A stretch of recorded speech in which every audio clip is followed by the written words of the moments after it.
Hey guys, T.U.G.S Ricky here. I'm just kidding.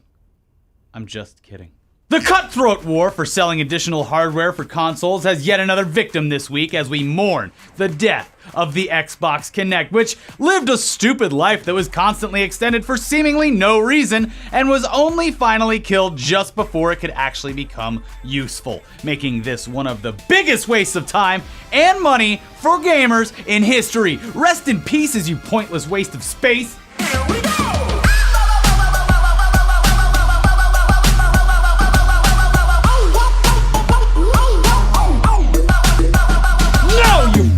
Cuck. Peggy 18. You look ridiculous. Oh, you're still wearing that? This is like a thing we're doing? It's a bit. It's not. I'm excited for the game. We're a comedy channel. So if the fact that the Kinect is now officially dead doesn't come as a gigantic shock to you, well, congratulations, because you're now part of the majority of gamers out there who never bought it or just never used the one that was thrust upon you in one of those Xbox bundle offers over the years. Yeah. I think it's safe to say that we all saw this coming, but there was some hope on the horizon as other technology eventually caught up to what this device could offer and work with. The Kinect debuted all the way back in 2010, and in Wow. the numerous demos, 7 years ago. Remember this? This is what it looks like now, dead. In the numerous demos that they showed off, or when you actually finally got to try one for yourself at a convention or a local electronics store, it was quirky and kind of impressive, especially 7 years ago. Like we said, now you could literally control things on screen by moving your hands, your head, and body. Plus, there was the added benefit of communicating with the device and having it obey your commands. But those early games, and hell, even the newer stuff designed for this device, were very, very gimmicky. And after the initial wow factor faded, you were left with a paperweight and a bunch of games that you wouldn't play ever, and that GameStop would only give you a dime for. Sure, yelling stuff at it so that you could record game clips or change the channel, that was kind of neat when it worked. But after a while, it was underwhelming and pointless. To be honest, it was surprising to see it make a return with the release of the Xbox One, and it was even bundled with it for a while. Surely they had something remarkable right up their sleeves for the millions of potential users who would have one taking up space in their homes, right? Right? Well, here's the thing. We went through a list of games that were able to utilize all that Kinect had to offer, and honestly, the only names that we could even recognize were Dance Central and Fruit Ninja. Offensive. So it's hard to say that anything was really done with the Kinect aside from forcing people to own one thanks to these bundles. Come on, kid, put a camera in your living room. It's fine. We swear we'll make something useful for it. Even the voice communication stuff has evolved to the point where it's not unique to the Kinect in any way, and you could argue that they never even needed the Kinect for it in the first place, considering most people who play Xbox have a headset in some way, shape, or form, or they could have released a tiny microphone instead of a long, stupid box that sat near your TV if, you really wanted people to use something like this to navigate, change channels, or record gameplay videos. As of now, you can do that just fine with a microphone, but you have to call it Cortana or something. I'm not sure, I don't use it, it's pointless. The Kinect has also been fading away by Microsoft's own hand for a long time now. Anyway, they unbundled it after PlayStation, surprise, started dominating it in sales, and as you can tell from what we said earlier, there just weren't any games available, nor were there AAA titles willing to add functionality in any meaningful way. But let's not forget the Kinect's greatest feature, which we covered long ago, and I almost forgot until just now. The Kinect can see your penis. Yeah. Through your pants. Yeah. It was a penis judging device. Yeah, it could judge your dick. So yeah, the Kinect is fucking dead. But here's where this makes even less sense. Because as much as we love to watch stupid gaming products crash and burn, if there were ever a time for the Kinect to succeed as a viable product for the gamers that could never latch onto, it would be now simply because of its attached camera and microphone. I'm not sure if you've noticed, or not, but Microsoft has really been trying to get this whole mixer thing off the ground, and although it's a nearly impossible task to complete against platforms like Twitch, or even, God forbid, YouTube Live, they have the advantage of creating a seamless way for anyone with an Xbox to start streaming their gameplay. It's quite easy, it's built in. A lot of console plebs out there simply can't afford or have no idea how to set something up for streaming, and it is honestly kind of a pain in the ass. But then Microsoft fucking invented a platform strictly for something that their customers already own. Mixer! Yeah. Then the same year that they launched this godforsaken platform, they kill off their proprietary camera and microphone hardware that could have and should have been effortlessly integrated into their proprietary streaming platform so that Xbox dorks could run with the big boys and have a fully fledged streaming experience without throwing down hundreds of dollars for capture cards, webcams, microphones, and a computer to stream it all with. You dumbass Microsoft shitheads. You dumbass. You dumbass. What are you doing? Stupid ass. Stupid ass. Idiot. Of course, none of this matters because even a cursory glance at Mixer's front page will show you that their most popular stream at any point in time is less than 1,000 viewers, and most likely they're streaming a PC title anyway, so god damn it, the point is mute. But enough Mixer bashing because Amazon is shitting in their bed too, and they own Twitch. You'd have to assume that one day Jeff Bezos glanced at some data from his online retail giant and saw that, video games are selling really well, and for some reason, people like watching other people play video games too. You've done it this time, Jeff. Finger on the pulse as usual. So he bought Twitch and also launched Amazon Game Studios because content is king, but also making your own games so that you get all the profit instead of a crumb, even better. If they did things right, they could seamlessly integrate both of these things, Twitch and their future game releases, and allow interactivity that hasn't ever been seen, the likes of which Fire and Fury. Like water and vinegar. Like water and oil and but yeah, those like peas and carrots. It would make a lot of sense though. Those hopes are now gone though, at least for a while, because Amazon just killed the only chance that they had at busting into the competitive gaming market, as they have canceled their PvP brawler title, Breakaway. And Breakaway was described as a mix between Overwatch and Rocket League with a little dash of Smite or League of Legends, which sounds promising because that's the same language that probably got a bunch of executives excited about it in the first place. Wow. Wow. Wow. Wait, you're... Wow. Now, my grandson plays a lot of Minecraft. Does this have any of those Minecrafts in it? Yeah, yeah, it does. Sold! My other grandson, in between calling me an old cuck, said that some game called LOL is really popular. Does it have any LOL in it? Which I can only assume stands for laughing out Laughing loud. out loud. Or lots of love. Lots of love. Yeah. Sorry for your loss. Lots of love.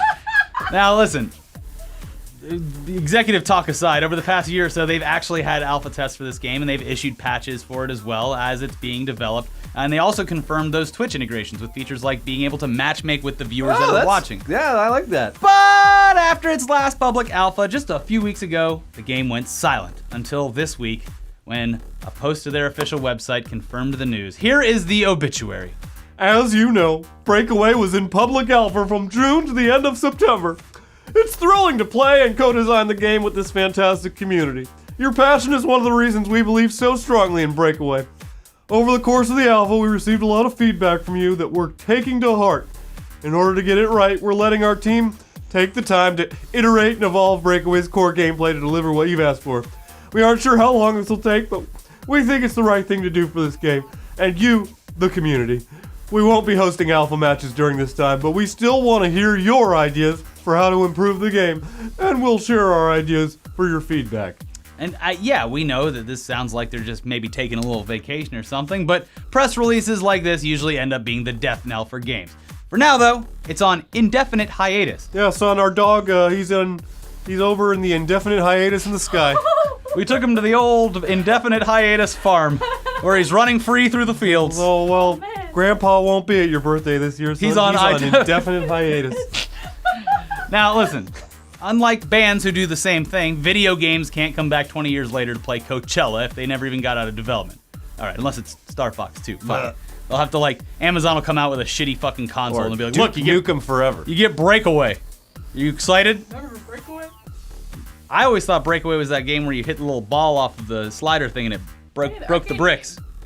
Brickle Brackle? Yeah, Brickle Brackle. Everybody loves Brickle Brackle. Brickle Brackle. It's a competitive brick breaking game.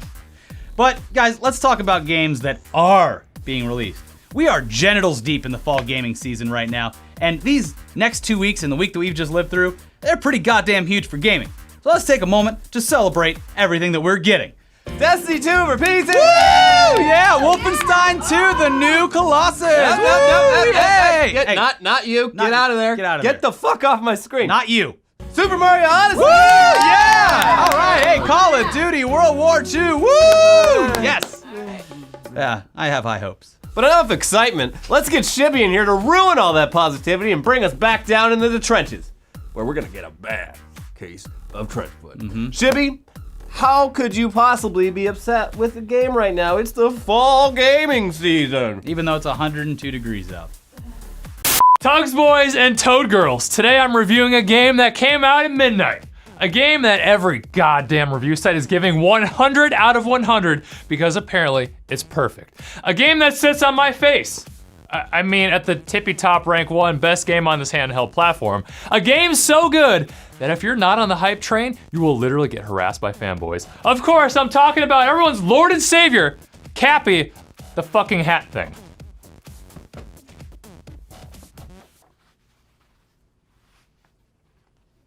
You've been possessed. Sorry to burst your bubble, Nintendo doinks. This week I'm reviewing Super Mario Odyssey on the casual console of the year. This game alone will spark countless discussions of Game of the Year. First, all you idiots, even Ricky, have been fucking brainwashed. You don't believe me? I know. What do you think the game's newest mechanic does? It's a hat named Cappy that literally brainwashes its target. There's upwards of 50 captural mines in Super Mario Odyssey, but clearly Nintendo can't count and you think that they would be good at mathematics over there. No, viewer, not because of that, because of all the cash they're making, because this game literally forces you to buy amiibos. Just ask Ricky, it's true. Yeah. Listen, guys, here's the thing. Chill. I started playing the game last night, and I came across this thing and it was like, hey, do you have any amiibos? And I was like, what the fuck is an amiibo? And it was like, put your amiibos on here. And I was like, wait, does this thing assume that I just have a bunch of amiibos lying around? And I was like, no, I don't. And then I looked into it and I was like, wow, this game is harassing me to buy amiibos. I will never do such a thing. And then I realized that if you scanned in the Peach one, that Mario wears a dress. So, yeah, that was enough for me. Wow. Always the male suitor needing to save the female. That's what this game is. The game's very rapey, to be honest. Wow, I didn't say that. Nintendo knows what they're doing, preying on the young, feeble, brainwashed minds their children fan base. Look at Ricky over there. Don't believe me again, just read the comments section of this video. Wanna buy a tip from Hint Toad? Fuck you, buy an amiibo. Wanna please this robot dancing watering flower pot thing or he'll be sad? Fuck you, buy another amiibo. Look, Nintendo, I already bought this Switch platform, ruining numerous rooftop parties, and now I gotta buy into your crack cocaine Skylander ripoff toys for costumes? It's not happening. Literally the evolution of the microtransaction. We've already superseded digital goods, blind box gambling, and day one DLC. We on that new tip now, where in-game characters literally harass you to buy real-life items from brick and mortar stores to get new costumes for pay-to-win power-ups like an extra life heart from a Mario amiibo. It's a goddamn disgrace, and you best believe Call of Duty is watching very closely. I will literally have to drink a real-life verification can of Mountain Dew, set it on my console to get that new kill streak. You don't think that's coming? It's coming soon to Call of Duty World War III. The second reason, all you Nintendo— Set a live active grenade on your desk to unlock a new loot case. Yeah. Now pull the pin and kill yourself, you piece of shit. We got your money. Fuck you. Yeah, this shit's gonna happen. The second reason all you Nintendo nerds think this game of the year is because PlayerUnknown's Battlegrounds probably won't be officially released by the end of the year. Even if it does not get the official release, PUBG should easily win Game of the Year. Think about it. Mario and Cappy are preying on your feeble, brainwashed nostalgia boners. This isn't a new idea or IP. Super Mario Odyssey has every reason to be a phenomenal title, seeing that Mario 64 was released 21 years ago. I sure hope something is new. It took them long enough to add some bullshit TF2 hat mechanics. Odyssey has such a massive hype train and is backed by a company that is too big to fail. Like, this game, literally, it can't fail. Meanwhile, Bluehole and PUBG came out of nowhere. The guy— balls. Waiting for Too that. many speed hacks. There's a lot of cheaters right now. Fucking China. The guy who is the literal mod godfather of the Battle Royale, quitting his job over at H1Z1 because they're fucking up his vision. PUBG expect to sell maybe 200,000 copies. Fast forward 17 million copies later, it's the most dominant game on the Steam platform ever, and has taken Twitch by storm month after month, revolutionizing the genre and setting its own track of development cycles among every other developer. Fortnite BR literally stated in their announcement video that they're fans of PUBG and they wanted BR mode, so they basically copied it from their own Unreal 4 engine that PUBG uses. You best believe EA, Activision, and Ubisoft are cooking up their own modes behind the scenes. I would not be surprised if Nintendo is working on a Battle Royale game too, but oh wait, their brand new system is too goddamn weak to even render a game mode like that. Sad. Splatoon Battle Royale. Yeah, don't think so. PUBG is deserving. PUBG is deserving a Game of the Year, and if it doesn't, should be criminal. How did this turn into a fucking PUBG tangent? Go back to Mario. This is my point 2. Okay. Mario is too big to fail, so of course the casual consumer zombies are hyping this game up. The words casual and Switch pretty much being interchangeable words at this point. This game is too easy and is not worth the endgame moon grind. If it's true that Nintendo fans eat pussy and Shibby fans eat ass, then guess what? This Mario game can me blow me. 0 out of 10. Alright, well, you know, fuck you, Shibby. Fuck you. You're just upset because they don't make pumpkin spice G Fuel yet. So let's go find a real review from a real person and not a character that we invented. Yeah. Here's a review for Super Mario Galaxy 2 from user FZ, who titled their review, "It's Mario, so why so darn hard?" They had this to say. I'm 31 and have been a gamer since I can remember, and this is the single most unfun, most difficult game I have ever played. I buy games to have fun, not get pissed off about. This game is ridiculous. They made it so damn hard to be able to do, they even put in a little helper. What I mean by all this is, when you die around a dozen times on one level, they gave you this character that once you click on her, she'll take over you and run the course for you in no time. But the bad part is, your power star becomes a bronze star, so you still don't get to beat the game. I gave up and took it back to GameStop. This is not developed for a child unless you want to see him/her get pissed and yell at the TV. Only the hardcore Mario fans. I don't think I'll be buying any future Mario titles if this is the route they're taking. Pass this up. 1 star. Well, I believe him. As I said, the last good Mario was Super Mario World. Damn. Don't at me. Remember this? Wow. You've played every Mario game. You conquered every Mario game. You think you've mastered all there is to know about Mario. Well, you better think again. New Super Mario World, made possible by the power of the Super Nintendo Entertainment System. You've never faced the challenge of so many enemies, so many obstacles, so many levels. You've never needed help from a dinosaur before. Anyways, you know who you can always trust? Yeah, that's right, me and Elliot. And we're doing nightly reviews of literally every game ever on our Twitch channels. Make sure you head to the links below and follow us on Twitch, twitch.tv/ELIOTETC and twitch.tv/ITSRICKYFTW. we both just bought Wolfenstein 2. I picked up a bunch of dumb horror games on Twitch Horror Sale. Let's fucking get right into it. And I got Super Mario Odyssey. So we'll see how it goes. We'll Too see if darn it's good. hard. I'll be honest about it.